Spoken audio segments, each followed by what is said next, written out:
restaurants, Filipino restaurants or Filipino bars that serve a little bit of traditional and Hello po, magandang cocktails gabi po.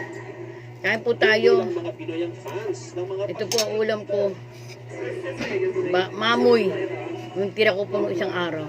Kain po tayo at alam nyo na, kaping konti na lang ang iniinom ko, konting kape na lang. At alam nyo na, ang mainit na kanin. Kain po tayo. It's been an amazing journey for my Filipino chefs. Dali lang po, Panginoon ko Jesus, bigyan sa inyo po pagkain ito.